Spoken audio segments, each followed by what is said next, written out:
Hello ladies and gentlemen, this is Soul here, giving you a quick review / overhaul of the Enhanced Alpha submod for Westeros Total War. This mod is based on HBO's Game of Thrones and the Song of Ice and Fire book trilogy by George R.R. Martin. This mod in particular is set during the events of the books and HBO show, just around the beginning of the War of the Five Kings. Robb Stark is rallying his banners, Renly is in the Stormlands, and King Joffrey sits on the Iron Throne. Before we begin, let's make one thing very clear. This is an enhanced version of the original Alpha, which means it's set during the books and the HBO show, which means there may be some minor spoilers. You have been warned. Other than that, I hope you enjoy. The House of Joffrey Baratheon. King Robert's eldest son and heir, King Joffrey, has already had a huge impact upon the realm. He has executed one of the men who played a very important role in bringing his family to the throne in the first place, and he's incensed the Lords of the North and the Lords of the Trident with his barbaric antics. He is young, brash and cruel, and even those closest to him have a hard time exercising control over his decision making. Having rallied the Crown lands and his mother's family, the Lannisters, to defend his crown, young Joffrey is still in a very precarious position. However, he has the luxury of having the famed Tywin Lannister as not only his hand but also as his grandfather.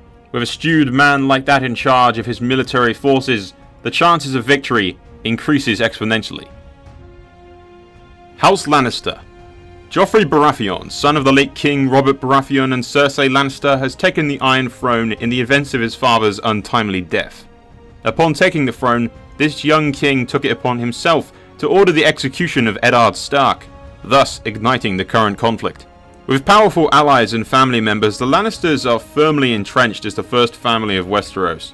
The leader of the house, Tywin Lannister, is a legendary figure in the realm. He first became Hand of the King at the age of 20 and served the realm for another 20 years before retiring back to the Rock. That retirement is now over, and after the actions of his grandson, the King, Lord Tywin has once again become the Hand of the King. Will Tywin Lannister be able to quell the River Lords and the Northmen? Will the Lannisters enjoy another song of the Rains of Castamere, or will Stark beat them back? Only one thing is certain. Winter is coming, and it's bringing 20,000 swords to see if Lord Tywin really does shit gold. House of Renly Baratheon. After the death of Robert and just before the beheading of Eddard Stark, Lord Renly left King's Landing with the Knight of Flowers, Loras Tyrell. With the death of his brother and the legitimacy of his nephew called into question, Renly has put a claim to the Iron Throne of his own, cementing an alliance with House Tyrell by marrying their eldest daughter, Marjorie. Renly has secured his role in the upcoming conflict as a power player. And of course, he has the Knight of Flowers, Loras Tyrell, at his back, one of the greatest swordsmen in all of Westeros. But then again, he's been poking Renly for years, and Renly ain't dead. The House of Stannis Baratheon. Once his brother King Robert died, Stannis laid his claim as well as accusations of his bastard-born children bred of incest, and illegitimate kings sitting upon the Iron Throne. Unfortunately for him, he has no proof, but the question alone has rallied a good many houses to his cause. Stannis is the middle brother, acting as the buffer between Renly and Robert while he was still alive. King Stannis has no male heirs, only a daughter. With many of the houses he thought he could count on declaring their allegiance to his brother, Stannis is put into a position of using strategy and the advantage of the mysterious Red Woman until he can rally more support for his cause. Although in the possession of a sizable fleet, Stannis lacks the manpower to take King's Landing. But he does have the advantage of the infamous Shadow Babies. House Tyrell. The Tyrells stayed loyal to the Targaryens during Robert's rebellion, but bent the knee after the sacking of King's Landing.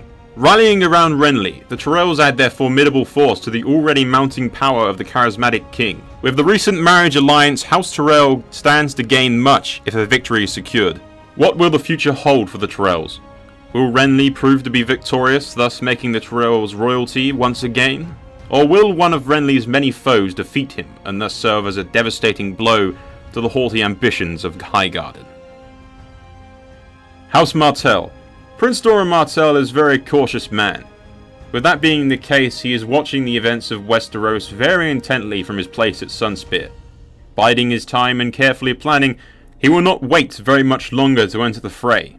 With his brother, the Red Viper, leading the armies of Dorne, when the time comes, there is little doubt of the success they will have. With the advantage of having secure land separating them from any possible foes, Dorne stand ready to defend herself against any who might harbour the idea of subjugating her. House Tully. With Lord Tully sick with old age, his firstborn son takes control of the forces of the Trident. With one of his sisters married and now widowed to Eddard Stark, one can almost count on the Tullys throwing in their considerable power with the Starks and the Lords of the North. Not only blood but vengeance calls for this course of action, as the Lannisters have loosed the infamous Gregor Clegane to ravage the countryside that makes up Lord Tully's lands. Will their alliance with the Starks hold the Lannister onslaught at bay? Can they hope to defeat Lord Tywin in the field and break the backbone of the power of the malicious King Joffrey? Considering that under the control of the AI, House Stark seems to turn its tail and return to Winterfell, their chances are slim. House Arryn. After the death of the late Lord of the Vale, Jon Arryn, his wife and their child, young Lord Robert, fled back to the safety of the Eyrie, after they became convinced that Lord Arryn was poisoned. Keeping their fears to themselves, but in a letter to her sister, she continued to live in fear of the Lannisters. With the death of Jon Arryn and the frailness and young age of Lord Robert, House Arryn is in a perilous position. This is not to say that the house is weak by any means. With a strategically placed castle in the Eyrie, and some of the hardiest warriors and generals in the Seven Kingdoms, House Arryn is far from a pushover.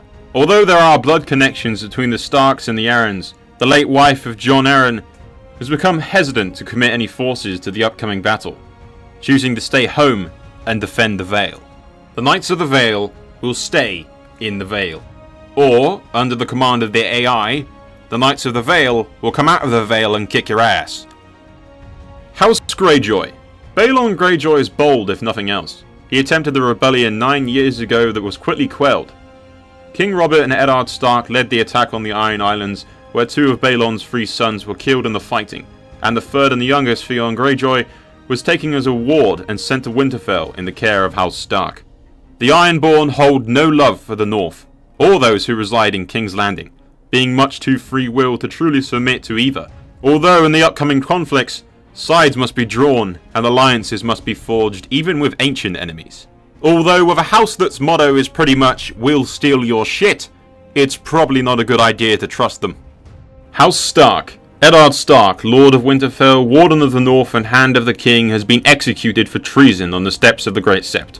The kingdom is engulfed in struggle. In the north, Robb, now Lord of Winterfell, rallies the great houses to his banner. Not only do all the great houses of the north call their banners and sally forth to aid the young wolf, but the River Lords, led by Robb's uncle Edmund Tully, also call their banners.